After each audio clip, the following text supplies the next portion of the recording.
안녕하세요. 진정 토크입니다. 정말 오랜만에 인사를 드립니다. 죄송합니다.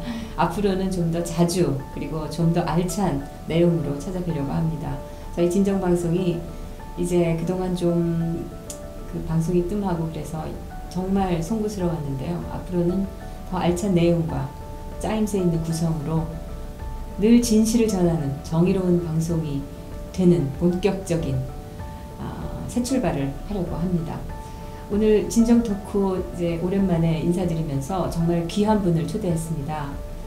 북한 인권운동단체 총연합의 상임대표 박상학님이신데요. 이분은 정말 북한으로부터 실질적인 그 살해 기도를 여러 번 받으셨고 정말 목숨 걸고 북한 동포를 구하기 위해서 활동하시는 분입니다. 오늘 아주 여러 그동안에 있었던 얘기를 많이 해주실 텐데요. 나와주셔서 감사합니다. 예. 실제로 뵈니까 생각했던 것보다 너무 순하게 보이시고 예, 체격도 작으시고 근데 어떻게 그렇게 그 정말 치열한 투쟁력이 나오시는지 늘 좀 감탄하고 있었습니다. 저는 뭐 보통 땐 우리 일반적인 그 대한민국 그 국민이 한 사람으로서 저도 이렇게 세게 안 보이는데 일단 뭐 현장에 가면 그 페이스 이제 눈에 이제 굳어지고 독이 난다 그런 얘기 들어서 저도 놀랐습니다. 근데 제가 얘기를 들으셨어요? 많이 듣거든요. 근데 보통 땐 제가 저 사람이 그렇게 하냐 이런 얘기인데요. 왜 그러냐면 우리 대한민국 사회에 보면 얼마나 이게 자유분방하고 민주주의 그런 이제 성숙도를 넘어서 너무 지나치게 이제 분방하다. 그럴 정도로 인간의 보편적인 권리가 확실히 인권이라는 건 더 말할 것도 없고요. 근데 북한은 어떠냐? 3대를 걸쳐서 김정은이라는 세습 수령 독재 밑에서 지금 북한 주민들이 21세기의 수령의 현대판 노예로 지금 살고 있거든요. 그런 것에 대해서 이 우리 자유국가고 민주국가라는 불과 여기에서 몇십 마일밖에 안 되는 DMZ 넘어가면 우리 민족이 그런 21세기 그 현대판 노예처럼 그렇게 살고 있는데 그런 북한 인민이 겪고 있는 엄청난 인권 유린에 대해서는 한마디도 안 하면서도 우리 대한민국에 너무 이게 뭐 조그만한 것 같고 그 인권을 그렇게 뭐 자기 정치 이념의 뭐 가치관의 제1선의 중심으로 놓는 그런 분들이 옛날에 이제 80년대, 90년대 때 운동권에 있었던 이런 분들마저 더 외면하니까 이런 분들을 볼 때 또 이제 현장에서 우리 탈북자들이 하는 김정은 세습 독재 규탄하거나 또는 그 정권을 비판하는 그런 집회라든가 워크숍 세미나 할 때 이 소위 뭐 진보 연대니 뭐니 난 잘 모르겠어요. 뭐 편통사니 이런 사람들이 와가지고 뭐이라고 할 때 이때는 아주 분노하거든. 그분들이 옛날에 어떻게 했는지 모르겠지만은 지금 현재 진행형을 봐서는 저분들이 일단은 인격체 같지 않아요. 양심 없는 사람들이다. 늘 반역질을 해왔던 사람들이고 어떤 형태로든지 북한에 뭔가 꼬투리가 잡혔거나 빌미가 잡혔거나 아니면 이 김일성 사상에 머리가 완전히 돌아버렸거나 이런 집단이 아닐까 그런 생각도 합니다. 도대체 이해가 안 되는 거죠. 상식적으로는. 지금 북한의 실태를 생각하면 어떻게 북한을 지금 옹호하고 그럴 수가 있는 건지 이해가 안 되죠. 사실. 그리고 화가 나시는 게 당연하실 것 같아요. 진짜. 그분들이 이렇게 말하면 되는데 나는 뭐 인권 활동가였다 전에 민주주의 투사였다. 그 어떻게 민주주의 인간의 가장 그분들이 말하는 인간 존중, 인간 존엄이 최우선 가치라고 여기는 분들인데 그래 자기 자신의 인간 존엄 가치는 중요하고 북한 이미 동표라는 북한 사람들이 수령 독재로부터 인간의 모든 권리를 무참히 빼앗기는 그런 분들이 우리 민족의 인권의 인간에 대해서는 무시하는 게 아주 이중적이고 비양심적인 행위가 아니냐. 거짓말쟁이들이. 거짓말쟁이, 거지가 네. 위선주의자들이다. 네. 예. 그 우리 이 박 대표님 얘기를 예. 먼저 드리기 전에 이게 북한 인권 단체가 여러 개 있지 않습니까? 그러면은 예. 북한 인권 단체 총연합이라면은 그분들이 이제 다 모이신 건가요? 예. 예컨대 우리 북한 인권 단체를 가장 처음에 만드신 분은 항장엽 선생님이었습니다. 네. 그분이 첫 97년도 왔을 때 남한이 이게 사회의 형편을 보고 정치 상황이라든가 이런 거 보고 우리가 직접 나서야 되겠다. 그래서 처음에 북한 그 탈북자 동지회를 만들었습니다. 97년도에. 그 첫 북한 탈북자분들이 만든 이제 NGO 단체고요. 네. 그 이후에 북한 민주화위원회. 근데 우리 선생님도 위원장 하시고 저는 이제 부위원장하고 그때부터 또 그리고 탈북자 동지회 북한 민주화위원회 그 이후에 NK 지식인 연대 뭐 그렇게 많이 나왔거든요. 20여 개의 단체가 현재 통일부에 법인 단체로 등록되어 있습니다. 북한 인권 단체. 20여 개나 되는군요. 예. 저도 자유북한 운동연합도 통일부 인권가에 등록되어 있는 북한 인권 단체거든요. 사단법인으로. 이런 분들이 더 결속력 있게 저 북한 인권 활동을 한 목소리로 내고 그렇게 뭉쳐서 할 필요가 있다. 그래갖고 작년 9월에 뭐 동지에 다 이렇게 모여서요. 북한 인권 단체 총연합을 만들었죠. 근데 보통은 뭐 자기 단체 대표들이니까 단체 활동을 하고 또 모여서 월에 한 번 정도 또 뭐 이제 우리 정치권이라든가 사회 이런 데다 대고 한 목소리를 내서 얘기해야 될 때가 많거든요. 예. 뭐 북핵 기탄이라든가 또 이제 여기 또 어떤 때는 또 이게 평양인지 서울인지 헷갈릴 때도 있고요. 이럴 때는 우리가 한 목소리를 해야. 예. 예. 제가 실은 이 단체에 처음에 김성민 대표님이라고 있습니다. 네. 자유북한 방송을 하셨댔고 네. 황정현 선생님, 우리 선생님 가장 그렇게 이제 후계자로 이렇게 생각했던 분인데 저한테 또 형이고요. 네. 근데 이분이 금년 3월에 갑자기 뇌암 수술을 했습니다. 뇌 종양이 생겨갖고 예. 그게 또 다른 데도 이게 전이 돼갖고요. 도저히 이제 훌륭한 분인데 활동을 지금 못해갖고요. 그래서 제가 또 이게 황소가 했던 일을 지금 송아지가 지금 걸머치고 너무너무 솔직히 힘듭니다. 그리고 우리 김성민 대표님은 지금 그런 의식이 그렇진 않든 괜찮으신 거예요? 일주일에 기억력이라든지 활동 그런 건 이제 전혀 괜찮은데 이게 얘기할 때 이 발음이 좀 억눌려 있거든요. 또 항암 치료 계속 받고 있으니까 일주일이면 한 4, 5일은 좀 이제 움직이기 힘드시거든요. 네. 엄청 지금 앓고 계시죠. 그 내일도 역할을 지금 다 떠맡아서 지금 우리 대표님이 하시는 거잖아요. 예. 내일 그 북한 인권단체 대표분들 이제 송년 겸 또 새 어떤 활동을 하겠는가 이제 모여서 그 송년회를 하는데요. 다행히 이것도 통일부에서도 관심 좀 가져주고 남북하나재단 뭐 이사장님 고영비 이사장님도 다 오시고 탈북자 단체 대표들이 모임이니까 뭘 이게 저기 지금 북한의 핵과 미사일항의 저 악이 우리 대한민국뿐만 아니라 이제 인류를 향해서 저걸 터뜨리려고 지금 하고 있으니까. 네, 저거는 자유세계 전체에 엄청난 위협입니다. 네, 세계 평화를 지금 빠른 시간에 김정은 세습 독재 정권을 붕괴시켜야 되는데 근데 제가 좀 안타까운 건 우리 현 정부의 대북 정책에서 특히 지금 얼마나 위험한 무모한 야만이 정권인지 그걸 좀 잘 모르시는 것 같아요. 아까 그 얘기 하셨잖아요. 여기서 있다 보니까 여기가 서울인지 평양인지 모르겠다고. 어떨 때 그런 걸 느끼세요?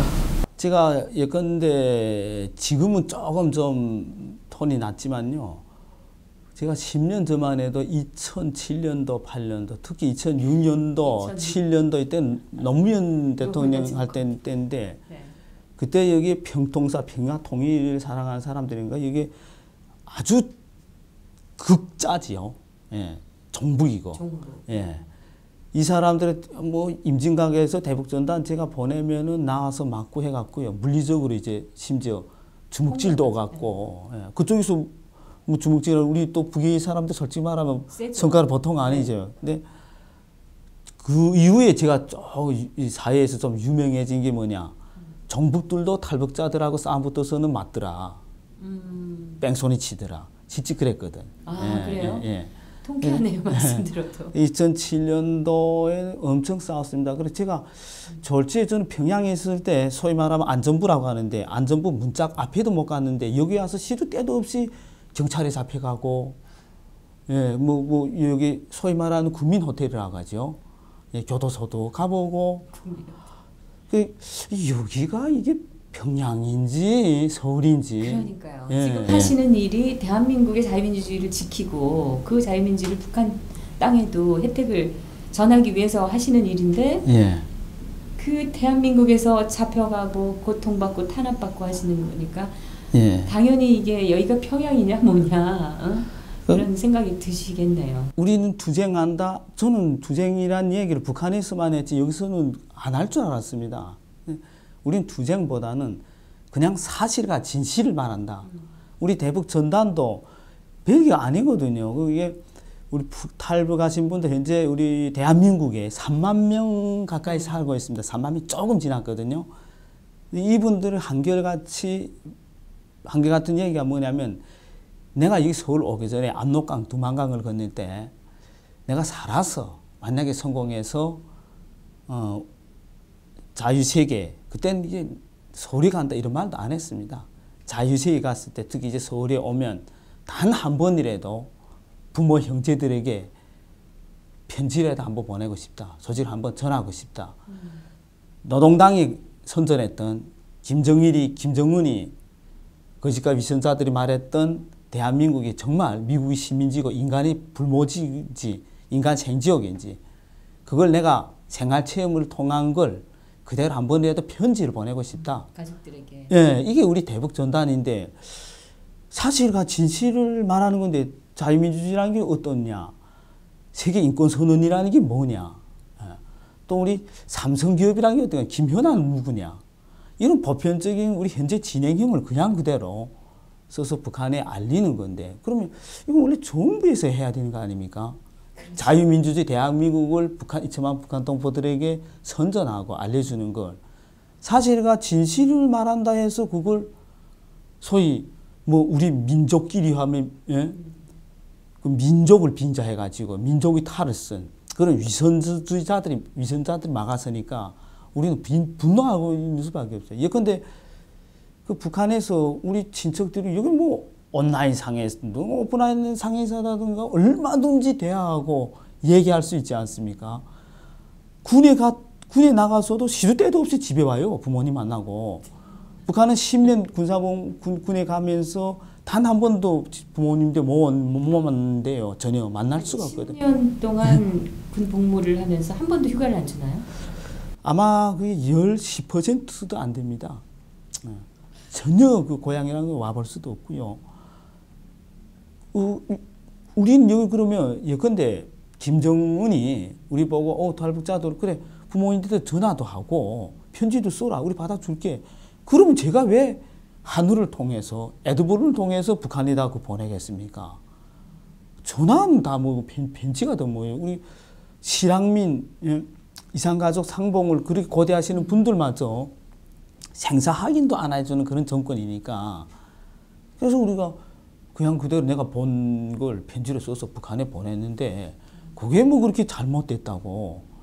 아니, 북한에서 그래 심지어 그걸 보내니까 2011년에는 안하경이라는 스파이 그 테러 간첩 시켜갖고요.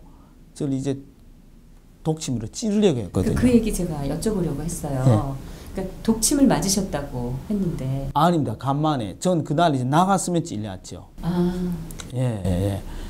그런데 우리 지금 시도를 하다가 못하고 그 사람이 잡혔나요? 국정원에서 잡았거든요.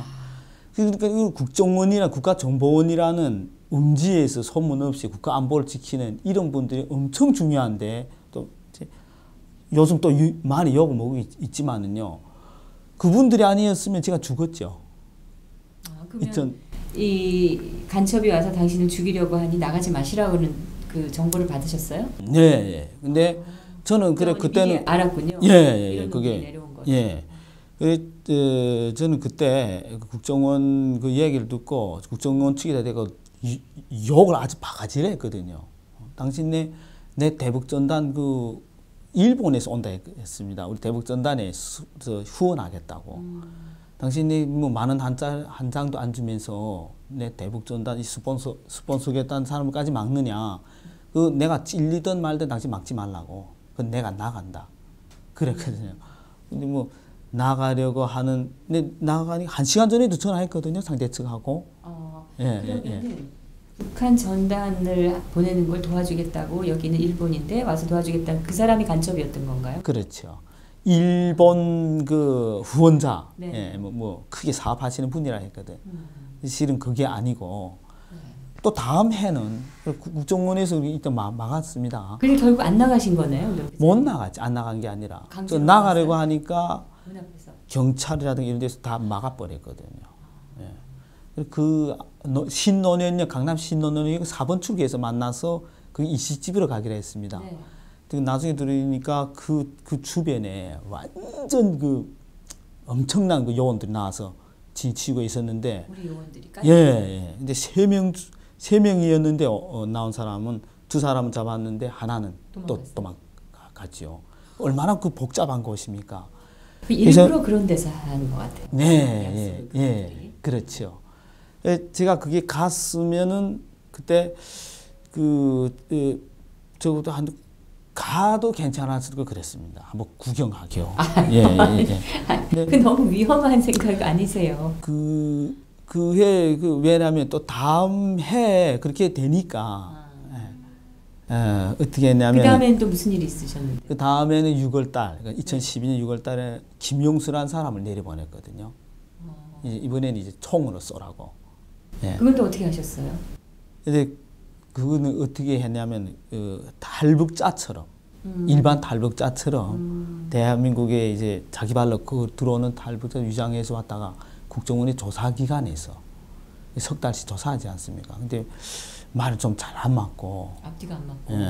예, 소위 말하는 지하 감방에 떨어뜨리니까 그건 뭐 낮인지 밤인지도 모르고 하니까 그래 사라지는 날 이제 죽이러 왔다 쏘려. 뭐 어디에서 이 총은 어디에서 받기로 돼 있다. 난 이분은 못 봤습니다. 근데 그 처음에 독침 사건 났을 때는 이게 CNN이라든가 이렇게 촬영했으니까 그때 보니까 국정원에서 체포해도 요즘 뭐 법원이라든가 이런 데서 그 물질적 증거를 안 내놓으면 또 뭐 국정원이 또 욕 먹고 하니까 그거 다 촬영했거든요. 근데 뭐 도망치러 가니까 주먹으로 차 유리 까고 완전 전쟁판이죠, 그게. 예.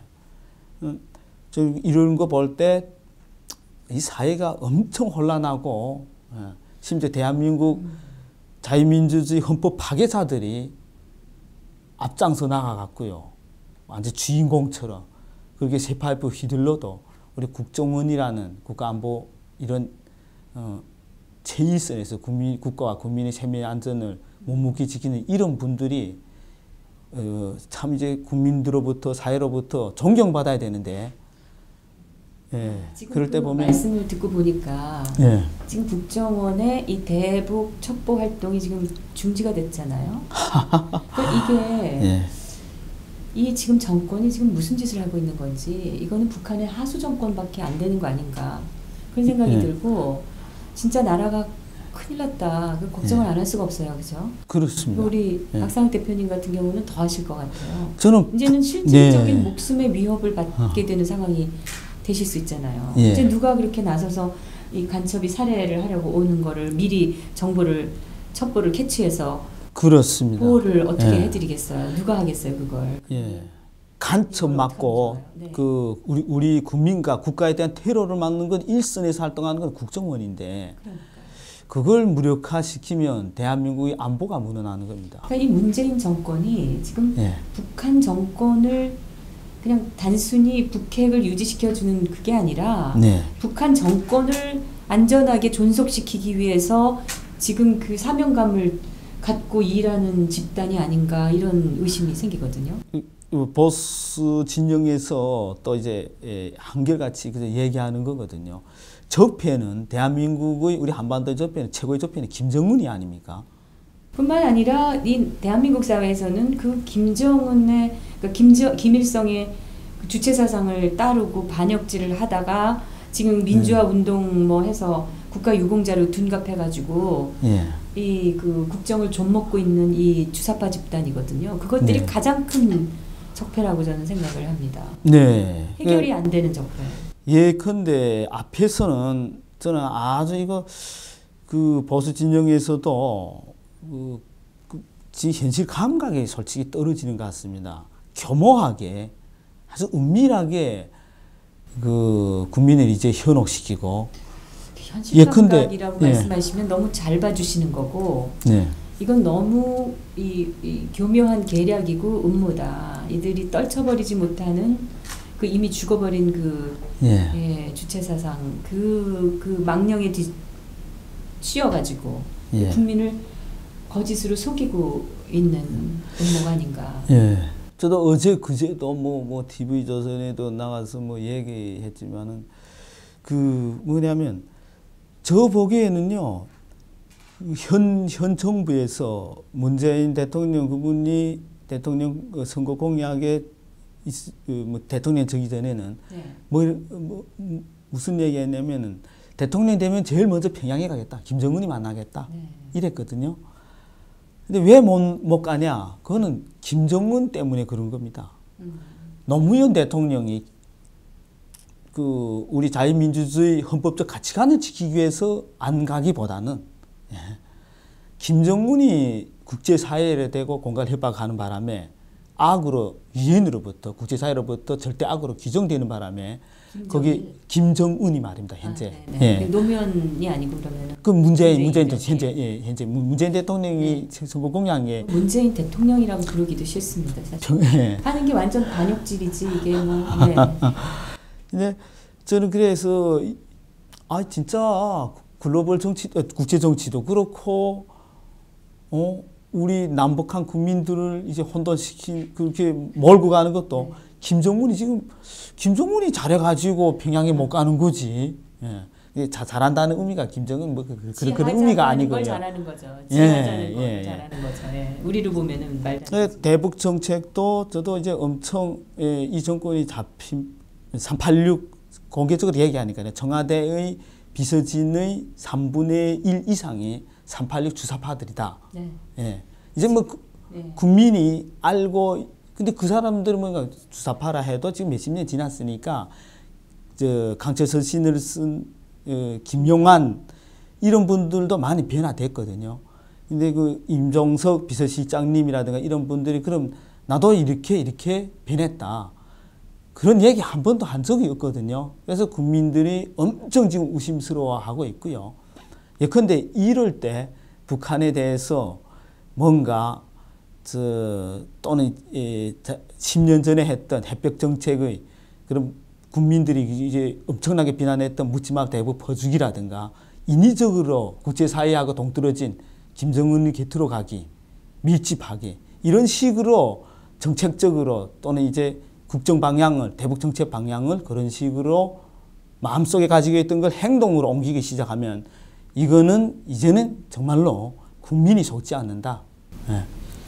그거를 이 정권의 그 생각이 아직도 어리기만 한 그 386 주사파들이 이걸 알아야 되는데 이것들이 아직 그 깨닫지를 못하고 있다는 생각이 들어서 안타까운데 우리 그 박 대표님은 미국의 그 미 정부에 초청받아서 미국에 가서 증언도 하셨지 않습니까?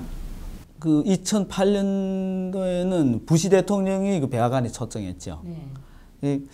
그때 제가 그때 무슨 일이 있었냐면은 부시 대통령의 독재 국가에서 공산 독재든 무슨 뭐 군부 독재든 독재 국가에서 자유민주주의 국가로 체제 변화에서 엄청나게 목숨 걸고 투쟁했던 그런 세계 지구촌의 자유투사 시민을 이제 초청했습니다. 백악관에. 저는 몰라요. 뭐 아웅산 수지로 해서 그다음에 그 최수고 대통령했던 하벨 뭐 이런 이름 두른 사람들을 해갖고요. 아유, 세계적인 예, 다 평화 노벨 수상자 분들이고. 그렇죠. 네, 대통령도 하고. 예, 근데 저는 이게 그 달라이 라마 이쪽에서도 다 오셨고. 근데 저를 초청할 줄은 생각도 못했는데. 굉장하시네요. 예? 지금 미국 정부에서 아마 다 그 지금 우리 박 대표님 명성을 다 알고 기억하고 지금도 그럴 겁니다. 제 생각에는. 예, 작년에 또 4월달, 금년에 4월달, 6월달 갔을 때도 예, 제가 이제 백악관 NSC 이제 대통령 안보 보좌관도 만나고 예. 그쪽에서 미국 쪽에서 적극적으로 활동해 주시는 분이 있습니다. 수산 솔티라고. 네. 예. 수산 솔티 여사하고 우리 단체하고 연합에서 계속 이제 하고 있으니까 수산 솔티라든가 HRF, 휴먼 라이츠 파운데이션 이런 조직이라든가 이 미국 사람들이 더 적극적으로 더 열심히 합니다. 우리 손을 더 따뜻히 잡아주고. 대한민국은 왜 이렇게 북한 인권 활동이라든가 탈북자들에서 이렇게 냉정한지 이래 갖고 좀 통일부도 전에는 계속 그랬죠. 분단 고착부다. 통일부가 아니고. 예. 또 심지어 어떤 분들은 햇볕 정책할 10년 전에는 조공부라고 하지 않았습니까? 그렇죠. 예. 그런 얘기가 예. 조공 바치는 부서가 통일부. 지금도 아마 비슷한 짓을 또 할 겁니다. 왜냐하면 문 정권이 들어섰기 때문에. 예. 근데 박근혜 대통령 그분이 지금 언론으로부터 또 일부 국민들로부터 이제 지탄을 받고 있지만 그분이 엄청난 훌륭한 일을 하셨습니다. 이건 제 개인적인 생각이 아니거든요. 우리 탈북자들, 절대 다수 탈북자들이 그렇게 얘기하고 있습니다. 그런데 그분이 그때 당시 사드를 배치 안 하고 개성공단을 스톱 안 시키고 이랬으면 얼마나 큰 지금 할이 있겠습니까? 바로 그 부분 때문에 지금 다른 종북 주사파들 그리고 그 겉멋들린 그 좌파들 이 자들에 의해서 저렇게 된 거죠. 사실은 그때 북한을 박근혜 대통령이 그렇게까지 압박을 하지 않았다면 그러면 아마 탄핵이 안 됐을 수도 있다 이런 생각도 들어요. 강력한 자유통일주의자였기 때문에 박근혜 대통령께서 그러니까 그리고 북한의 북핵 문제와 북한 인권 문제를 확고하게 이 대처를 하셨기 때문에 지금 그러니까 김정은이 벌써 탄핵 2년 전에 박근혜를 탄핵하라고 인민일보에 뭐 대대적으로 쓰지 않았습니까? 아주 오단 통으로. 근데 그때 당시에는 제가 박근혜 대통령님을 좀 많이 이제 오해도 하고 왜냐하면 대북전단 보내는데 몇 번 막았거든요. 근데 그 후에는 직접 저쪽에서 이제 포 쏘려고 하니까 그 자리에다가 대고. 그래서 제가 재작년에 그때 당시 청와대 비서실장 하셨던 그쪽하고 얘기해 갖고요. 청와대에 제가 직접 들어갔습니다. 들어갔는데 대통령님 만나지 못하고 그쪽에 가까이 비서진을 만나서 대통령께 편지를 드렸죠. 그 편지 내용은 박근혜 대통령이 하셔도 너무 하신다. 왜 우리 탈북자들의 인권 활동이라든가 이런 데서 너무 무관심하고 심지어 우리 탈북자들 편지마저 이렇게 막느냐. 그래서 제가 아주 편지 그렇게 쓰면서 제발 제가 지금 10년 가까이 경찰로부터 신변보호를 빈자한 특별감시를 받고 있는데 제발 내가 차라리 이를 빠치고는 김정은이 총에 맞아주는 게 훨씬 더 영예스러우니까 이 신변보호만이라도 좀 스톱해달라. 그래 편지를 썼거든요. 지켜드리려고 그러는 거 아니에요? 감시라고 생각하셨어요? 그때는 그렇죠. 활동하는 게 하셨는데 그 이후에 이제 회답 통일부 장관님 통해서도 그렇고 다른 쪽으로 통해서 회답도 하셨어요. 근데 대통령님은 그 구체적으로 모르고 있으니까 나중에 제가 안 되면은 왜 그렇게 그 사람 내가 잘 아는데 내 박근혜 대통령님 그 당대표 할 때도 여러 차례 만났거든요. 근데 왜 그렇게까지 하느냐. 그래서 그 이후에는 전혀 받거나 그런 게 없었어요. 잘 하시려고 하다가 그 밑에 있는 사람들이 막은 거네요. 아마 그렇죠. 결국은 대통령 박근혜 도저히 박근혜 대통령이 그런 분이 아닌데 근데 대통령이 됐을 때도 다불사 대표에서 제가 제일 먼저 그날 밤 12시에 손잡고 우리 만세 부르고 난리 쳤거든요. 그때 제가 여덕 스토리 했던 정승상 감독과 같이 그때 들어갔댔는데 그럴 분이 아닌데 역시 그분이 저 우리 민족의 원수이고 주적일 뿐만 아니라 지금 인류의 주적이 돼버린 저 김정은의 수령 독재를 무너뜨리기 위해서 엄청 노력한 분입니다. 박근혜 대통령. 물론이죠. 박근혜 대통령께서 그 북한 주민들한테 선언까지 하셨잖아요. 네. 누구나 와라. 예. 다 받아들이고 예. 다 보호할 테니 다 이거를 선언하고 나서 예. 이런 최순실 사건이라든지 이런 게 이제 터진 거예요. 또 김정은이 정신 상태는 통제불능이다. 다시 말해 미친놈이다. 이런 얘기 직접 하지 않았습니까? 그게 그 미국의 CIA에서 나온 얘기라고 하더라고요. 미국에서 북한을 조사를 해보고 김정은 연구를 다 해보고 또 미국에서 북한에도 또 다 그 소식통이 있지 않겠어요? 예. 해보니까 너무 정서 상태가 불안하고 변덕이 심하고 즉흥적이고 그리고 난폭하고 전쟁놀이를 즐기고 뭐 이런 그 김정은의 특성을 분석한 보고서가 있었다고 제가 들어서 이런 정보를 다 가지고 계셨겠죠, 이분이. 예, 우리 그 영국의 저 주재 공사제 대영호 공사님 그분이 이제 한 얘기인데요. 그 김정은의 형이 김정철이거든요, 친형이죠. 몇 년 전에 영국에 왔을 때 그 뭐 유명한 그 오페라 그 공연인가 그걸 이게 그거 보러 왔어요. 예. 그때 옆에 앉아서 이제 컨트롤 했답니다. 근데 태영호가. 갑자기 김정철이가 로스마니가 담배 꺼내더니 그 라이트하고 공연 지금 하고 있는데 피우려고. 그래서 여기서 그러면 안 된다. 데리고 이게 나갔대요, 밖에. 나가서 그게 화장실 있지 않습니까? 여기 공연장에서는 화장실에서도 담배 못 피우게 됐는데 그래 할 수 없이 왜 안 돼? 하더니 나가자고 올려갖고 데리고 나와서 화장실에 가서 담배 피우게 여기서 피우라고. 김정철도 외국에서 공부한 애로 알고 있는데 화장실에 들어갔는데 영국 신사 네. 두 분이 들어오는데 저게 지금 살짝 이제 미친 사람이 들어가 있으니까 그러니까 이해하시라고 이거 한다고. 그리고 그분들이 이해하더라는 거죠. 그래서 김정철이를 정신 나간 이상한 사람으로 만들어서 담배 피우게 했거든요. 그래서 그 위에 그랬다면 만약에 김정철이 아니고 김정은이 그날에 와서 공연 봤으면 내가 담배 못 피운 데서 내 깃밤 때렸을 거다.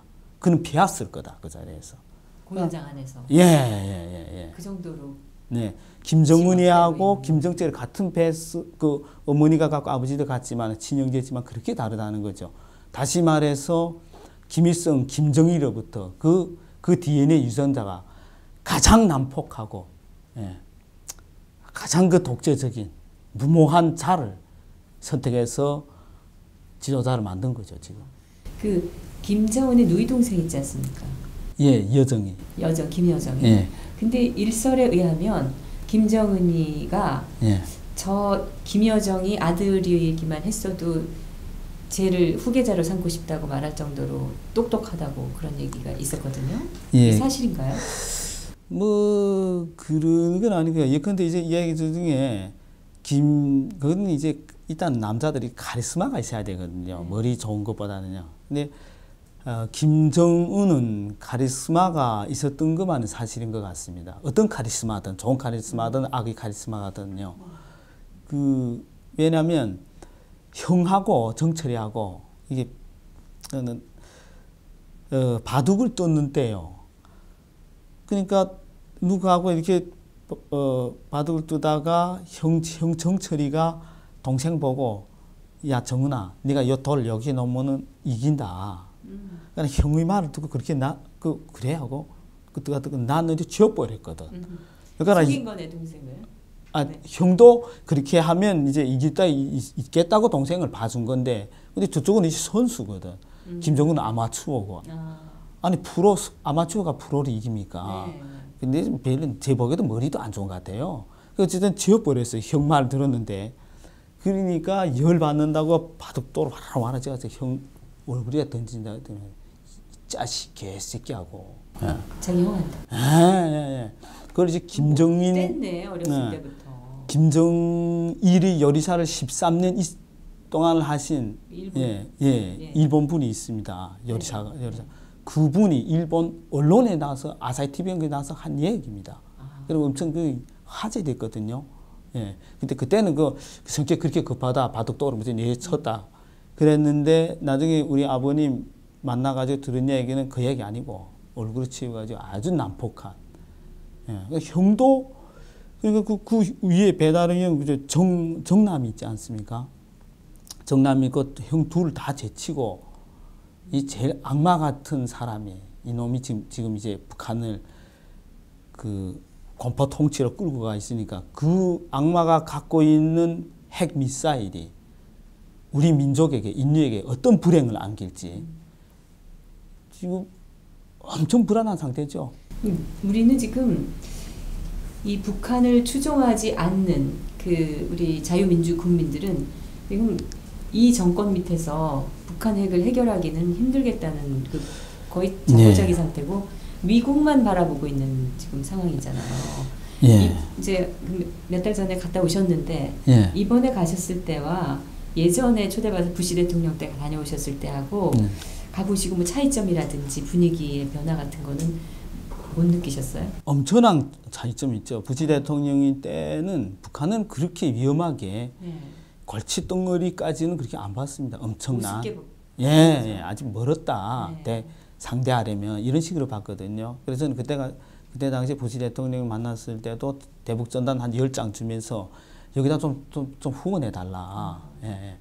근데 그렇게 저도 그렇게까지 아주 북한의 미사일이나 핵에 대해서 그렇게까지 치명적으로 생각하지 않았습니다. 그때 당시도. 근데 이번에 6월 달에 갔을 때는 완전히 상황이 변화됐죠. 예컨대 그 자그마한 강아지가 이제는 엄지 사냥개로 이제 커가지고 물려고 하는 건 상황처럼 된 거죠.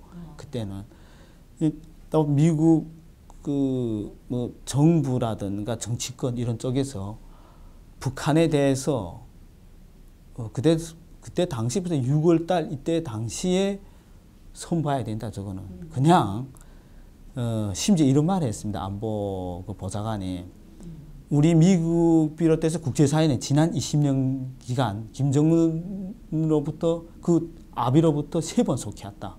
다시 말해서 한 번 싼 말을 3번 다시 쌌다. 4번까지 속고 다시 싸면 그걸 정부라고 말할 수 있겠느냐. 미국 그 행정부에서는 제 생각은 김정은이 핵을 안고 자포가든지 아니면 미국이 대한민국에서 미군 팔군 사령부 몽땅 28,000명의 미군을 데리고 다 철수하든지 두 길 중에 하나 아니냐. 근데 그 미군 철수 문제는 북한이 60여 년 동안 주장해왔던 그 대남 적화통일 전략이자 지금 종북주의자들이 가장 바라는 부분이기 때문에 우리는 이거를 적극적으로 막아야 되는 거죠. 적극적으로 막는 정도 아니고요. 이거는 이게 바짓가랑이라도 붙잡고 못 가게 해야 되는 지금 상황이 아닌가. 제가 80년대 벌써 대학 다닐 때 평양에서 제가 이제 평양 김책 유니버시티 이제 나왔거든요. 근데 대학 다닐 때 벌써 그런 얘기했어요. 그 김일성이 교시라고 하는데 우리 이 갓 양반들 쓰는 갓 있지 않습니까? 갓을 갖고 갓은 이게 봄에 나갈 때 쓸 때 꼭 끈매야 되지 않습니까? 근데 남한을 우리 대한민국을 갓이라고 생각하면 한쪽 끈은 미국이고 한쪽 끈은 이게 지금 일본이다. 한미일 삼각동맹 이 두 칸만 날아버리면은 자그마한 바람 불어도 갓이 날아간다. 김일성이 한 얘기입니다. 그래서 중요한 게 뭐냐면 평화협정을 맺자. 미국하고. 네. 평화협정 맺으려면 유엔군 차원에서 미국이 지금 들어와 있지 않습니까? 유엔을. 근데 평화협정 북한하고 맺으면 어떻게 되냐면 일단은 미군이 철수해야 됩니다. 말이 평화협정이죠. 그 내막에는 뭔가 한반도에서 미군 철수거든요. 미군 철수하면 분명히 베트남처럼 될 겁니다. 지금 계속 ICBM에다가 수소탄 싣고 우리는 뭐 무시하고 그 하는 게 딴 거 아닙니다. 만약에 김정은이 인민군대를 이제 탱크 끌고 서울에 내려올 때 미군이 개입하지 말라는 겁니다. 적가통일로서 노동당의 김일성으로부터 김정은으로서 내려오는 남한의 무력으로 통일하게 한 주체혁명 위협이 계속 연장선에 있거든요. 걔들이 말아. 노동당 강령이 이제 바뀌어야 되는데 그 강령 그대로 있습니다. 분명히 이제 아마 그 미국으로 이제 ICBM의 핵을 수소탄 실에서 갖다 쏜다면서 그러면 우리가 그 북한 핵으로부터 최대의 당사자고 주인인데 우리가 적극적으로 우리가 뭐 그걸 일단 막기 위해서 선제 공격이든 뭔가 우리 국군이 해야 되지 않습니까? 근데 지금 우리 대한민국 정부와 국군은 그거 막고 있습니다. 선제 공격은 절대 안 된다. 그래 뭐라도 그래 정 안 되면 그럼 나라도 미국 대통령이 그렇죠. 그래 그럼 너 민족끼리 그래 해봐. 우리는 미국은 끌고 나가면 된다. 군대 철수하면. 그래 미국은 그 김정은이는 이렇게 이야기하죠. 우리 미국 치자는 거 아니다. 우리 한민족 문제 개입하지 말라는 거다. 거기거든요. 그럼 미국 나가면 어떻게 돼요? 그러면 일단은 미국은 철수한다면 우리 지금 뭐 글로벌 시장에서 뭐 물건 팔아먹고 산 나라인데 막말로 외자가 다 나가면 IMF 같은 건 말도 안 되는 겁니다. 하루아침에 경제적으로 폭삭 망합니다. 일단은. 그렇죠. 지금 그 북한의 이론 한 푼이라도 만약에 우리가 주는 게 유엔에서 이제 들킨다든지 이렇게 되면은 우리는 그냥 그 제재를 받게 돼 있고 우리 수출이라든지 우리 기본적인 산업에 직접적인 영향이 바로 오지 않습니까? FTA를 일단은 스톱시킬 겁니다. 그렇죠. 끝낼 겁니다. 근데 지금 북한이 80조를 요구했다 이런 말 나오는데 미국에서 내가 6월 달에 가서 들었을 때는요. 언론에서도 이제 뭐 그 얘기에서 나오는데 6천억 불. 그리고 우리 돈으로만 한 700조. 우리가 핵을 다 이제 뭐 핵실험도 안 하고 그 갖고 있던 걸 다 내놓겠으니까 6천억 달러를 내놔라 미국 정부에. 그렇게 요구를 했어요. 여기 했습니다. 왜냐하면 뉴욕에 유엔 대표부가 있거든요. 북한 대표가. 네. 근데 여기 그 여러 구에서 이제 확인된 얘기요. 그러니까 처분이 없는 거죠 이게. 네. 근데 그 말조차도 믿을 수가 없지 않습니까? 사실은 클린턴 정부 때 얼마나 미국이 북한을 도왔습니까? 그 돈을 주면 믿고서. 그렇죠. 네, 그 말만 믿고. 그러니까 또 핵무장하고 더 예. 그러니까 이거는 사실 제가 미국 갔을 때 그 트럼프 대통령이 측근이라는 그 주지사분한테도 얘기했지만 이거는 그 클린턴 시절부터 쌓아 올린 쓰레기 더미가 아닌가. 네. 그때 조기에 조처를 했으면 여기까지 안 왔을 것이다. 이런 생각이 들어요. 당시에는 미국에서 이제 두 곳에서 전쟁을 하고 있었죠. 아프가니스탄하고 이라크에서. 그 때문에 아마 그쪽에 이제 집중하느라고 그랬다고 북핵에 대해서 좀 관심이 덜했다고 보는데요. 지금 2008년 미군 이라크에서 철수하면서 지금 10년 가까이 미국 군인들 많이 다치고 뭐 전사하는 그런 전쟁은 없었습니다. 제가 아마 10년 이후에 지금 꼭 10년 됐는데 만약에 그런 불행한 일이 벌어진다면 김정은에 의해서 또 우리의 나약함과 겁먹음에 의해서 한반도가 또 6.25처럼 그런 일이 나지 않겠나.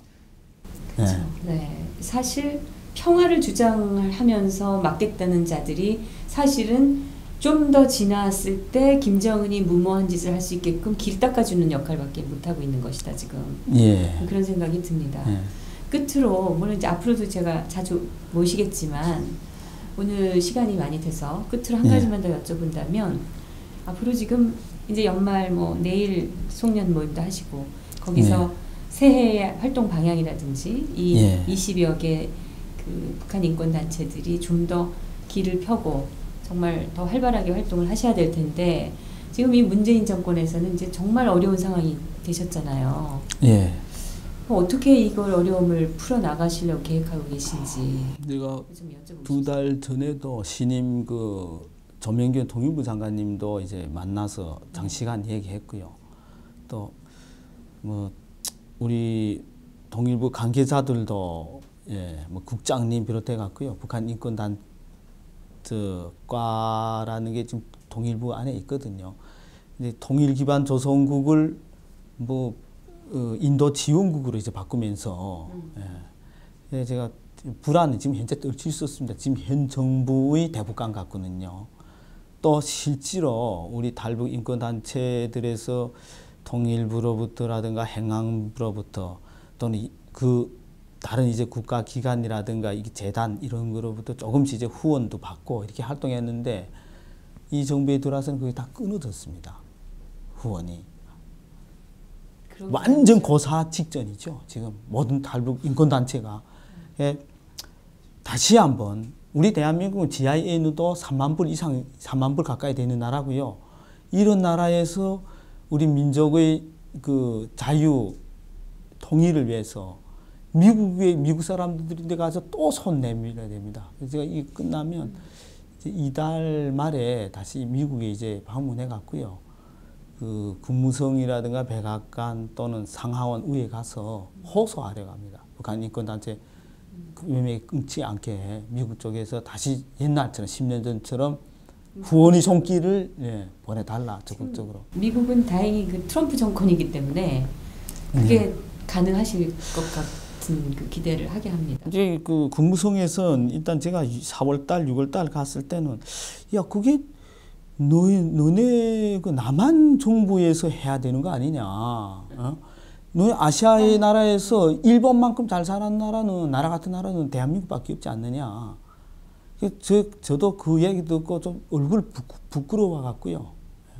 우리 민족 통일하는 건지 미국이 남북 통일하는 건지 참 이게 우리가 엄청난 2천만 북한 인민이 겪는 그런 인권에 대해서 또는 죽음에 대해서 우리 같은 민족이 너무나 외면하고 예, 역사에 이제 큰 앞으로 벌을 받지 않겠나. 그렇죠. 내 자신도 그렇게 지금 생각되거든요. 민족의 그 안녕과 인권에 반하는 이 북한을 지원하려고 하고 또 그 잘못된 썩은 사상을 지금 매몰되어 있는 그 사상에 매몰되어 있는 이 사람들은 나중에 천벌을 받을 거라고 저는 생각합니다. 왜냐하면 이들이 하는 짓은 정말 반민족적이고 반대한민국적이기 때문에 천벌을 받지 않을 수가 없다. 오늘은 사실 더 많은 얘기를 좀 듣고 싶은데 예. 시간이 좀 되셨고 지금 또 밖에서 경호원분들이 예. 또 기다리고 예. 계시고 이렇게 여러분들하고 같이 다니시려면 진짜 불편하시기나 하겠어요. 예, 그렇습니다. 뭐 이분들 그 24시간 동안 네. 그러니까 그분들도 참 힘들죠. 그래 이게 저는 뭐 우리 제일 비난받는 직업 중에서 그 군인 경찰, 미국은 군인 경찰을 제일 이제 존경의 대상이거든요. 근데 제가 같이 있어 보니까 네. 우리 경찰들 분들이 엄청 고생하는 걸 느끼거든요. 네. 뭐 8시간 동안 한잠도 못 자고 밖에서 예. 그런 분들 아마 군이나 경찰을 우리 국민들이 더 사랑해주고 그래야 되는데 제가 마지막으로 한마디 말씀드리면요. 그 탈무드에 이런 얘기 있습니다. 잔인한 자에게 간대한 자는 동정받아야 될 사람들에게 잔인하다 했거든요. 바로 대한민국 현실입니다. 정치인들이고요. 끝으로 좋은 말씀 해주셨어요. 내년도에는 정말 활동하시는 게 힘들 거라는 생각이 들어요. 자주 방송에 나오셔서 예. 무슨 일을 하시든 홍보를 적극적으로 좀 해주세요. 예. 저희도 예. 힘이 닿는 대로 도움이 되도록 하겠습니다. 예, 감사합니다. 네, 네.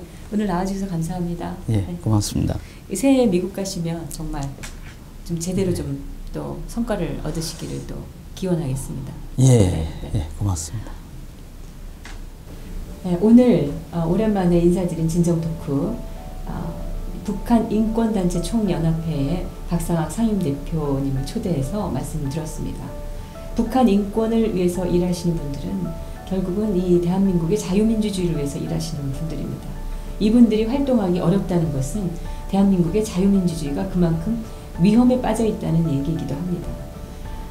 정말 통탄스러운 것은 이렇게 대한민국의 자유민주주의를 위협하고 헌법을 정면으로 위반하는 이런 자들이 지금 대한민국을 통치하고 있다는 사실입니다. 국민들의 정말 뼈아픈 각성과 깨달음이 필요한 시점이라고 생각이 됩니다. 다음 시간에 또 인사드리겠습니다. 감사합니다.